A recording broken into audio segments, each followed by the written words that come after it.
Gentlemen, boys and girls to the broadcast here. Radiant team ban. Breaking CPK joined by Skim. We got the Dire versus Iceberg. Game number 2 now. The Dire up 1-0 here in this best of 3. Again, the winner of this moves on to the playoff stages of the NA qualifiers for what is the PGL event, the minor that's coming up.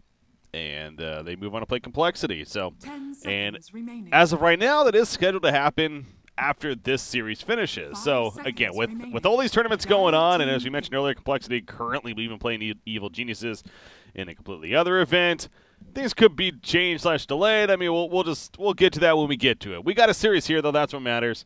And looking forward to now game number 2. So again, the Iceberg, they looked solid early on, and they actually were ahead in some aspects. Obviously with their cores doing very well, but ultimately coming up short here.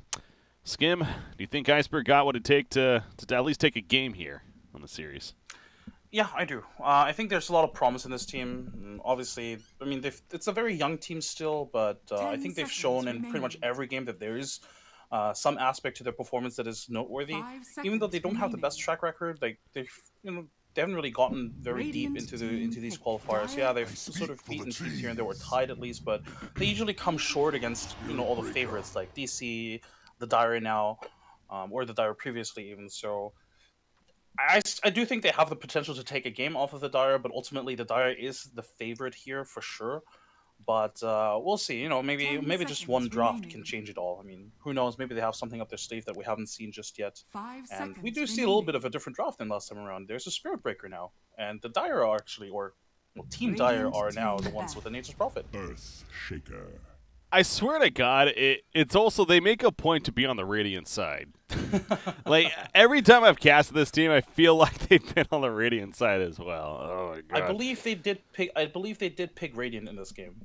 They had so it was Iceberg that had first pick choice. Basically, they could choose first pick or side. They chose first pick, and then Team Dire chose Radiant. So I believe, yes, they're just out to mess with us.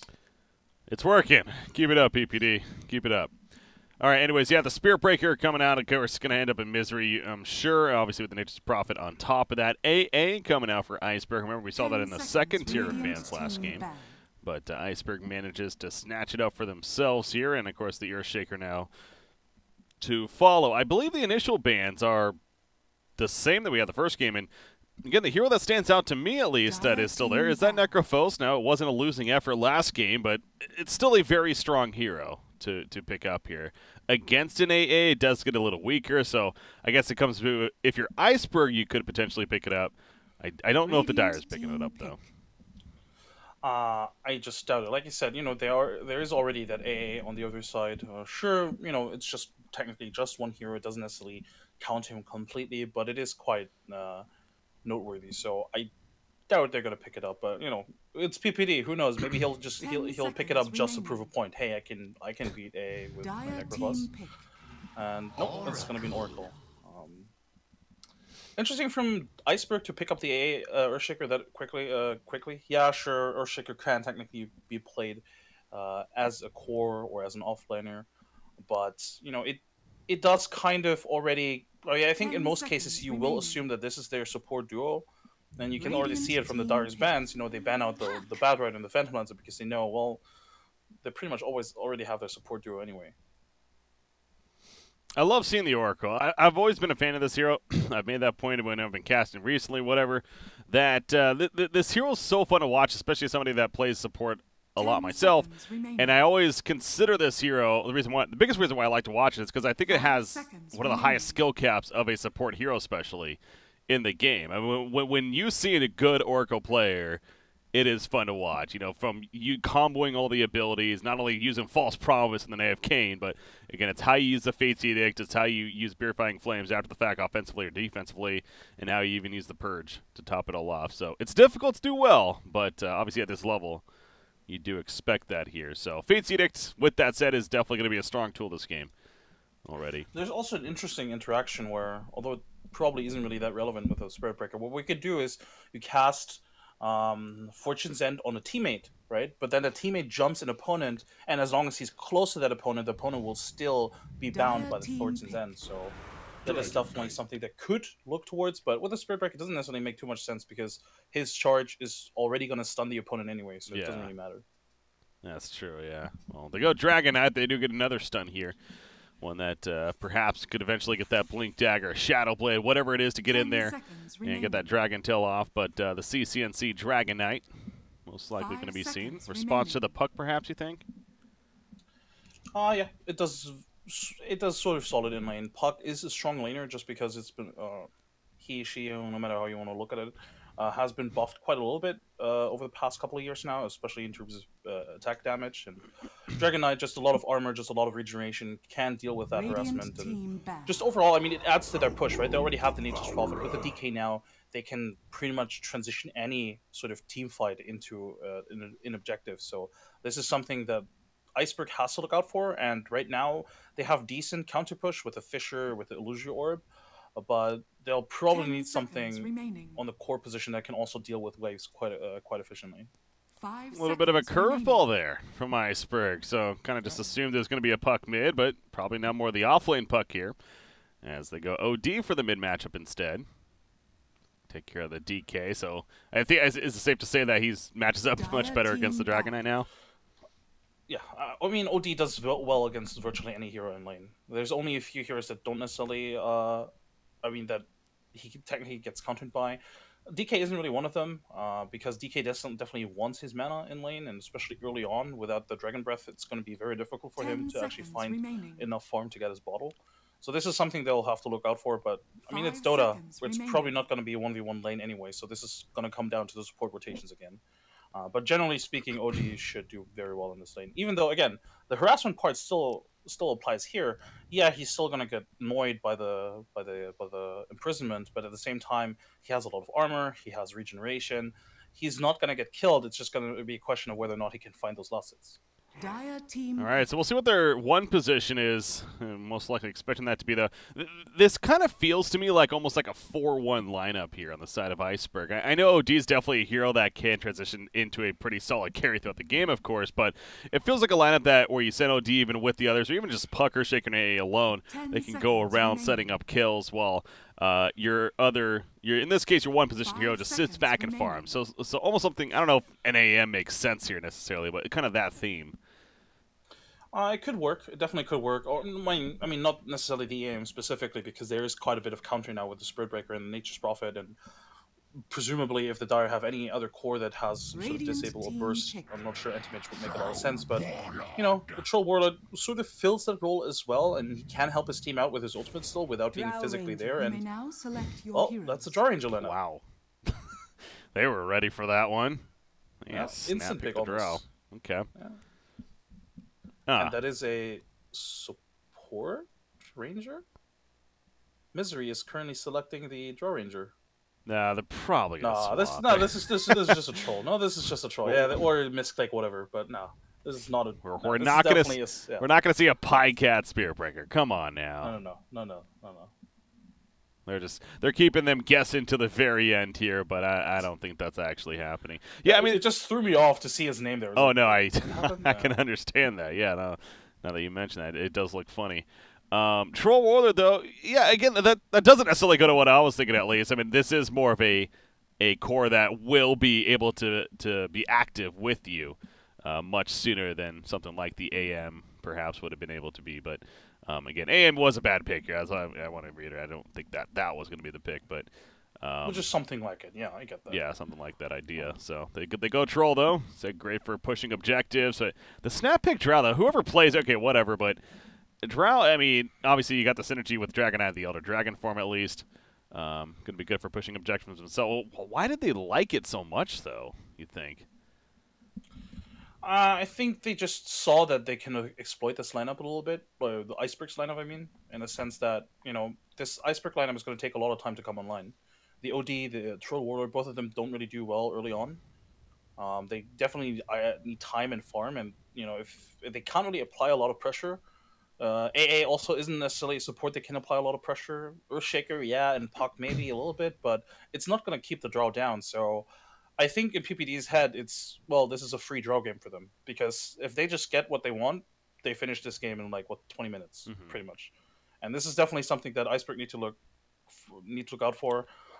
Being able to push out the waves effectively. Yeah, the Troll Warlord can deal with creep waves, but at the end of the day, you're not going to be able to really deal with the draw push, because if you don't have the initiation from either Puck or the Earthshaker, you're probably not going to be able to take on that fight. And this is, I think after they saw the OD mid, they knew, all right, if the Puck offlane is not going to get an early blink, this is our time. Like, if the Puck had an early blink, yeah, they can deal with it, but without it, probably not. They do have really good counter push here on the side of Iceberg between AA, Earthshaker, and Puck, their first 3 picks especially. So the idea of just being able to push lanes freely, not 100% there, but still, when it comes to building, hitting, obviously, the Dire is very, very strong, finishing with that trail. So we are at a pause here, if that wasn't obvious, checking chat. It's not just taking forever to load, as apparently both sides actually did a quick break, I guess, so should be back soon, though. I mean, Pycat does now select Spirit Breaker, but again, they can still swap it. They can still, and I'm sure probably will swap. I don't know if I mean, what a support Drow and a carry Spirit Breaker is there any potential for that? I heavily doubt it. Feels odd. A support Drow. I'm not gonna say a support Drow has been done before, but there was a game where a very old Virtus Pro lineup with like Silent and FNG and whatnot. They had a Drow Ranger carry, but she was so underformed because everybody kept ganking her. She just ended up building Wraith Bands, and she became a support Drow Ranger. So she literally just gave aura to the rest of the team, while the team just carried her. Like, the Drow Ranger literally provided the aura only. So, there have been cases where this kind of thing happens, but this is definitely a core Ranger. And yeah, they already swapped. They sure have. So part of me was, it would have been fun to see, but yeah, there was no way that was actually happening. So they do swap it in the end, and instead Pycat going to be playing the Drow. And, of course, Misery will be on the Spirit Breaker here, looking to roam and set up kills.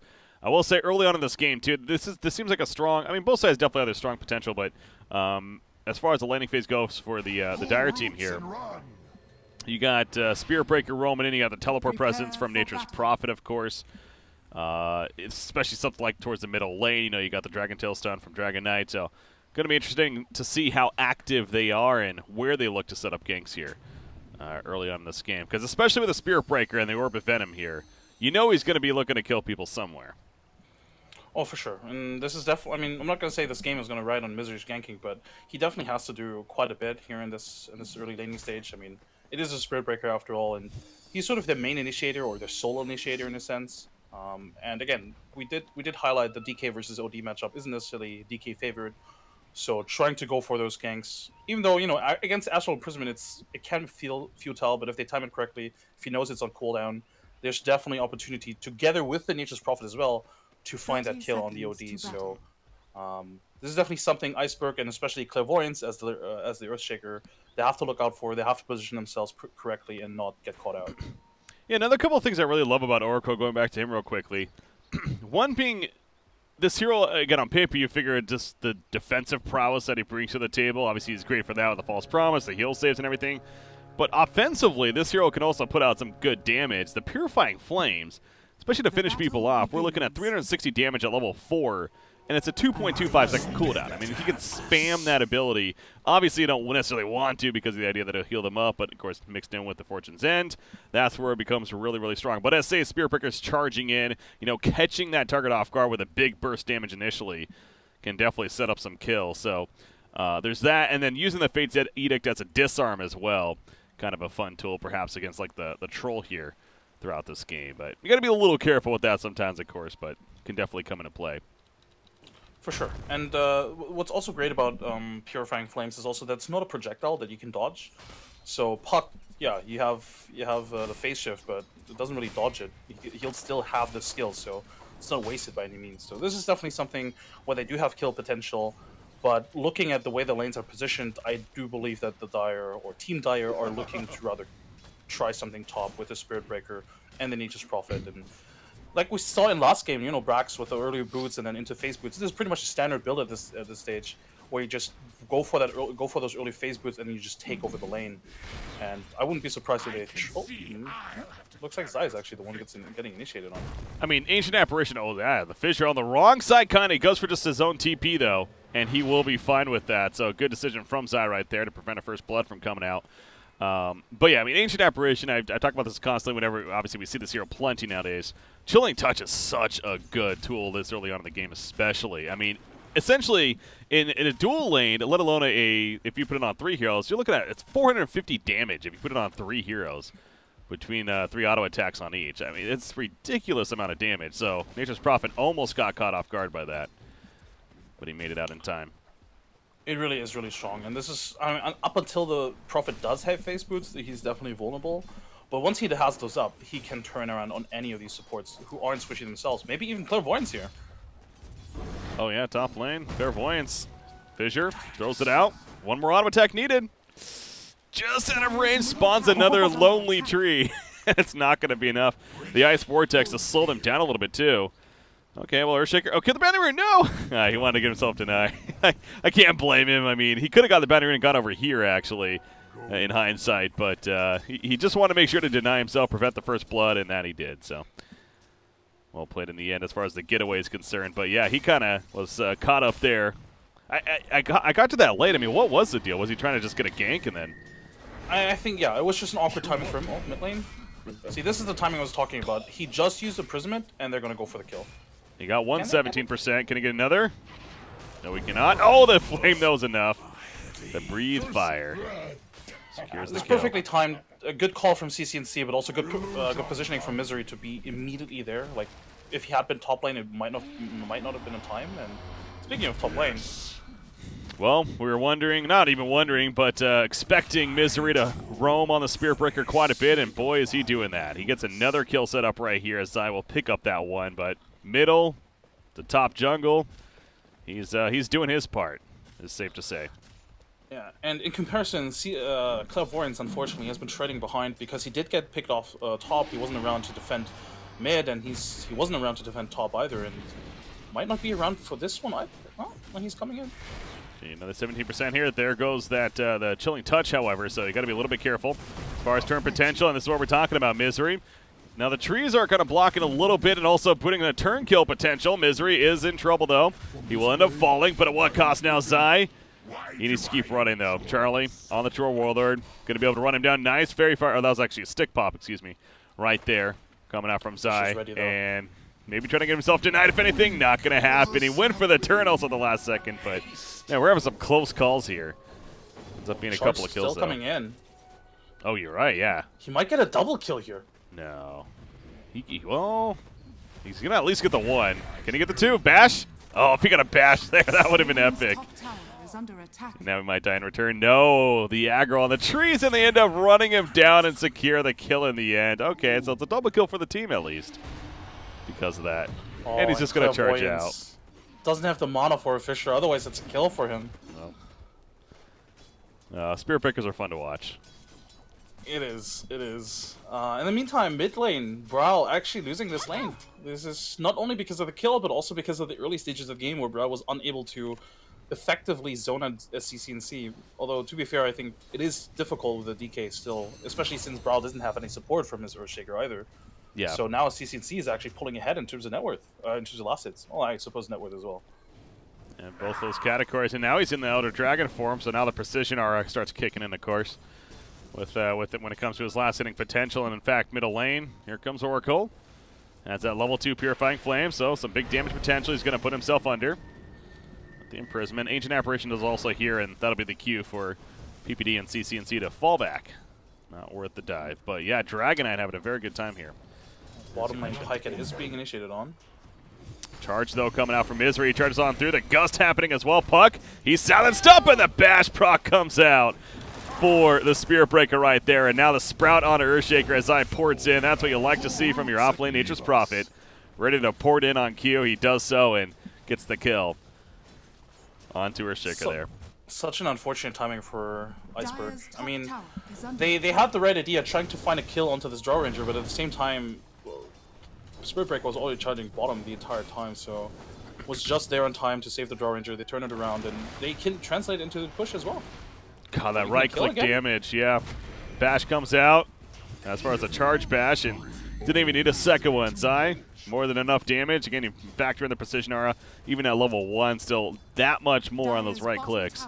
Enough to take out Puck. Yeah, the Gust is also doing work here from Drow. Level 2 Gust makes it a 4-second silence at this point. Strong against Puck. Definitely very, very strong against Puck. It's a good item skill build from Pikehead, realizing that just that one more skill point enables the kill. And now middle lane, it looks like it's just go time for the Dire. Now they're going back to the middle lane here. TPs are coming in, they're going to get here in time. Bryle, 4 seconds on the Astral Imprisonment, doesn't actually need it though. As Earthshaker's TP in as well as the AA is enough to scare them off, but I mean, if you're the Dire here, that's almost still a victory because you're forcing the reaction. You're going to force a Shrine use here. And, you know, Dragon Knight, I guess, used his own too, but Spear Breaker, he can just move so freely from lane to lane. He doesn't really care if they... I mean, he cares if they don't get the kill, of course, but you get the point. It doesn't hurt them as much. It doesn't hurt them as much. Same with the Nature's Prophet as well. I mean, yeah, he TPs in, but it's a Nature's Prophet. He can always TP in anywhere, pretty much. And, oh, bottom lane Misery. He tried to be greedy to getting the tower there. All right, well, they'll let it be denied in the end, understandably. He would have had to tank that tower damage for the full time, but... So. Well, yeah, just to come back to the point, ganks like that definitely don't hurt the Radiant side, but it definitely does hurt Iceberg. They rotate 2 supports, like you said, they even use a Shrine for it, and they just, I don't know, it's just not great for them, and they don't really have the greatest response time on those kind of things either. I mean, Clairvoyance, again, it's not only him, but also the rest of the team, right? They sometimes just, the response time is a little bit delayed in comparison to what the Team Dire does. What kind of build are we going to see on OD this game? He's a hero that can go a plethora of items early on, I feel like. What would you think makes the most sense here? See, the thing is, usually you would probably go Midas into Hurricane Pike, and does he even survive here? No. Probably not. Pull it in. Wrath of Nature used there as well. But yeah, usually you want to go Midas into Hurricane Pike, and then, you know, sometimes even Veil of Discord, but I'm not even sure any of those items are really going to do much in this game. Veil of Discord, what does it really amplify here? The stats are nice. That's a dead Troll Warlord, isn't it? Troll's probably dead here. Yeah, he just gets smashed up against the wall. Adding insult to injury. And now they have Drow pushing the top lane with the team. She has her marksmanship as well, so... Again, it's still only level 1 precision aura, but that alone is doing plenty, as mentioned before. And this is just a very, very active game from the Dire. You can tell they're feeling it here in game 2. Yeah, again, I mean, I mentioned it during the draft. This is like the team that wants to strike this early, right? They want to finish this game within 20 minutes, ideally, with this lineup. And right now, they have all the tools they need. The heroes haven't really been pressured in lane whatsoever. If you just look at the net worth. All 3 cores are at the top. The Spirit Breaker even does better than the Puck. So for them, this game is right now it's going flawlessly almost. So they could just keep going at it. Just as soon as they find another kill, they could probably look towards the mid tower as well, which is already down to half HP. And the Dire side or Team Iceberg right now, they just don't have the ways to answer because again, it comes down to their lineup. What do they throw at 4 heroes grouping up to take a tower? A Fisher? That's it. That's literally just it. I mean, yeah. It's just not enough. Speaking of Earthshaker, all he has is the Arcane Boots, only about 160 gold saved up currently. Bottom lane, Brax going to take some heavy right clicks. Medallion amping the damage of Zai, goes for the TP. Wrath of Nature, not enough. He actually does pour back in time. And you know, if that precision aura was like level 3 now, that's a kill probably. Yeah. I'm not saying that its skill build was wrong. I actually think the skill build was good for this game, but you know, just in theory, this could have been much worse for the Puck. In the hindsight there. Well, so he gets out, but again, still good for the Dire in the sense that he's back at base, regenning, and meanwhile, the middle of the tower is being heavily pressured here by CCNC on that Dragonite, the Dragon form. Currently active and still has quite a bit of duration left on it. How long does it last in full? A 60-second duration, so not even halfway done yet. Going to push it again and probably get the tower kill here, pending and deny. It's going to be close, although they do not want to give it up. Earthshaker running in. The Dream Coil does hit both.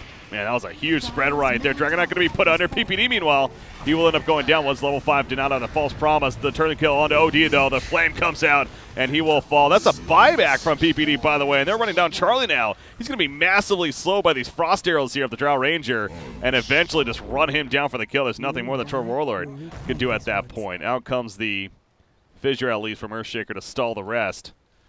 And they should be fine now, but yeah, working together as a team. The buyback, I don't know about that, but you know what? He's back with the team, and now they can keep pushing, I guess.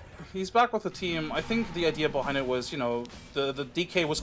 It looked like the DK was sort of caught out of position, and there was the danger of maybe, you know, him getting bursted down or whatever. But Iceberg, after they dropped the coil, the Fissure, it almost seemed like they didn't really have anything else to throw at them. Like, their spells, you know, they have long cooldowns. AA isn't even level 6 yet, so they didn't really have anything to do here. And again, it just comes down to the draft, and I think they just need more time. They need to split the map and avoid these fights because they're pretty much always going to lose them. If it's like a 5-on-5 fight, at this stage they're probably always going to lose them. There's something about these kind of games that I just love seeing when it comes to itemization of a team like this. I mean, no one's going the greedy individual, I want to carry this game bill, which obviously makes sense in some cases, but in this game, you have drums coming out for Dragon Knight. You have the full Solar Crest for Nature's Prophet. You have Drow going a Helm of the Dominator. As, by the way, they're going to go in right here onto Roshan. He's not dead just yet. Dream Goal hits all three. False Promise going to be applied, though. Looks like that's just the Nature's Prophet. Wrath of Nature in return. Nobody dead yet on the dire side, though. I believe Zai, he's going to probably end up falling right here as soon as that wears off. Indeed. Misery, can he escape at least? Here comes CCNC. He was busy pushing out the top lane while this was happening. He takes out Troll Warlord pretty quickly right there. And now with another Dragon form, you want to run. Zai, in fact, buys back. So it's a very early buybacks here. But at what cost for him? He's going to go down. As Puck and AA were able to finish him up. But now Puck, he's trying to get out of the phase shift. Not going to save him, though. He falls in the end. Earthshaker with that enchant totem in the face of Misery. Only level 4, though, not dealing the most damage. Out comes the hammer from OD to take out the Spear Breaker, though. They lose the Earthshaker, but now CCNC having to keep his distance. We're not even done just yet, though. Look at Pycat. He's back in the Roshan pit. But he has a little bit too much life. The Shrine Eos and Charlie's back here as well. Iceberg might be able to steal this now if they commit to this. Potentially, but at the same time, all of Team Dire are back up again. And again, 5-on-5 fight. The Dream Coil was expended. A Ultimate is still in cooldown for a little bit as well. Oh, they're going to run down the Troll Warlord again. Those Frost Arrows, man. That is so good against Troll. He cannot even move, it feels like. Might as well be a stun at that point. And he does go down. Spear Breaker charging back in. Catches the Earthshaker. He has a Fissure to use in 2 seconds. He's going to be sprouted up, though. We'll see if the Fissure eventually saves him. No, not going to be necessary, apparently. What a Roshan fight we have here. It's still not dead. It's regen plenty of life here. But now the Dire might actually take it for themselves and actually secure it this time. Yeah, and they cannot contest this, unfortunately, on Iceberg's side. Honestly, those buybacks were really crucial. Yeah, sure, Zai dies in that fight again, but it delayed the Roshan contestant from Iceberg so much. They even got a lot of counter kills. So all in all, yeah, it was a costly Roshan and a costly defense, but at the end of the day, they still come out on top. I mean, invisibility. Yeah, it's still good for Iceberg though in a sense because they got a lot of experience. They forced out those buybacks, got a lot of gold as well. A turned level 6 in that fight, by the way, so was able to use that Ice Blast at the end as well. So. It could have been much worse for Iceberg, that's for sure. But I think this gave them a little bit of a confidence boost, or at least I hope so, because it was a really good smoke and it was a really good read as well. They immediately knew that Dire was going to go for the Roshan, and took them by surprise. Yeah, a couple of things to go off of that fight here. I mean, you see OD, his item choice is going to be the Forest Staff here, and for all this fighting going on in Forest Staff in general, definitely going to be a great item in this game. Earthshaker, though, he's still ways off of the blink. And he's not even level 6 yet. They really at least need that for the Echo Slam. But look at this top tower push, though. They've already got the tier 2. And you know what? With the Drow lineup, 15 minutes in, checking the watch here. Yeah, it's about time to push tier 3. And it's about time to kill Puck as well. He was ambitious there. I mean, we see Pucks do that all the time. But he just got caught here. Ice Blast coming out. It's not even scaring them, though, it feels like. It really isn't. They could even technically wait and just go for it again, but I think they might just decide otherwise, just because Puck is so low level that he's just going to be up again in pretty much like 10-15 seconds. So for them, it's probably just not worth it. They have to regen a lot, and it's probably better just to push out the other lanes. And I mean, they still have the Aegis for another, what, 2 or 3 minutes, I think? So might as well just wait a little bit and then regroup in, yeah, 2 minutes again. Yeah. And going back to this item here, this is what I really love to see as far as the team builds go. And Helm of the Dominator has had an interesting up and down roller coaster ride throughout this last season. Obviously with 7.0, it quickly jumped up to like the top item, and then it just dropped off after nerf after nerf. We've been seeing it resurge a little bit here in this last month, I feel like. Mainly in this NA scene, and Complexity's been doing it. We see the Dire's done it a couple times here. What do you think of the item? It's an excellent pushing item. The aura is great, but also the what's it called? The fact that you can the fact that you can dominate a creep is just really strong. There are so many creeps that are very tanky, that are very difficult to deal with, especially because of the bonus HP. And just being able to push down towers. I mean, if you have like a centaur, it's so difficult for a team to bring him down, especially 15 minutes into the game. Yeah. Only a core could bring him down, right? There's no way support could do it. And this is just a great item. Those creeps obviously also have great auras as well. And the tornado, look, it's just chipping away at the opponents as well. Yeah. Slowly taking away damage. Wandering Ripper, man, that's an annoying one to go up against. There's a Frost Arrows on Earthshaker. He got gusted up immediately. He's going to be taken out. He does have a buyback. He'll use it pretty quickly himself. The range racks already going down, though, the melee racks. Still plenty of life to work with. And I believe Iceberg is going to hold here as far as pushing further. I mean, still plenty of damage done, of course, by the Dire team here. And they're going to make use, go for a Shrine kill. As, of course, the Tier 3 is now dead. So Dragonite, he got the blink following the drums. Now he has that BKB queued up. Yeah, they're going to smoke right here. They're not even necessarily retreating in full. They're going to smoke, head towards middle. We'll see if they can get a catch here now.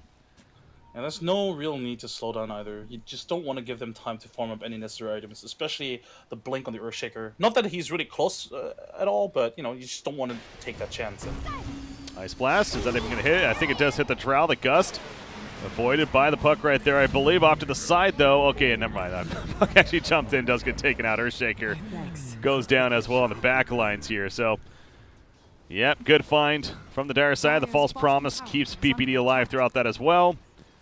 And this bottom tower now going to be pushed in on top of that, as you said, Skim. That why stop? They have the Aegis. They have such a good lineup for this momentum. And why stop? Let's just go middle. They got abilities to do that. Spearbreaker charges in, TP in, the Sprout comes up, and Bryle, he's like, all right, I'll just delay this death a little bit longer.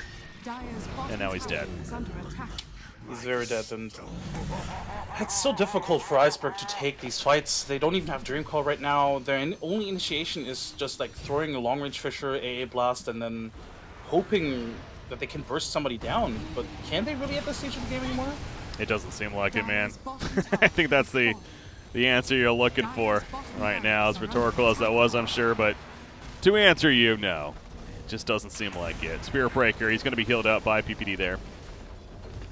So he'll be fine too. But this is going to be another Rax. That's another ranged Rax, and there's the melee Rax dropping now. The Aegis is reclaimed, as we heard right there, but like that's going to stop them. GGs are called, so it will be official. The Dire is going to move on to the playoff stage, where they're going to be set to play Complexity. Again, scheduled to be later on here. Later on tonight, we'll get some confirmation on that. But that's going to set up a really big matchup now, down to what will be now 4 teams remaining. Only one spot on the line here for these NA qualifiers. What did we say during the draft? 20 minutes? And then now is like a 19-minute GG? That was you, man. That was all you. Well played. Well, but ultimately, I think this is just, you just got draw injured. That just happens sometimes. And you can't really blame Iceberg for that either, because I certainly, I mean, not that I am any measure at all, but you know, I didn't see it coming either, and it was just a really good pick, a last pick as well. It's just very unfortunate for them, but it was just a really good draw from PPD, and just knowing that they can exploit this, and they did. They just didn't give Iceberg any chance in this game whatsoever. Yeah. No, that's the Dire's looking so good. I still remember their opening match in the Kings Cup, and again they were using a ringer. I believe they were using Demon in place of Zai, right, who was away, and then Misery was playing the off lane. Demon, of course, playing the support there, and they looked pretty bad. I believe they were playing Infamous, if I'm not mistaken. They got 2-0'd pretty quickly, and it was like, okay, well, let's see how this goes. Since then, and throughout that event, and again, they went on the 11-0 run, including all the way to the grand finals, a 3-0 domination. Like, this team's been looking really good, man, in all these qualifiers here. It's insane how well they already meshed together, considering it's a new team, right? Yeah, sure. Like Zai and PPD have played together before. Misery and Pikehead have played together before.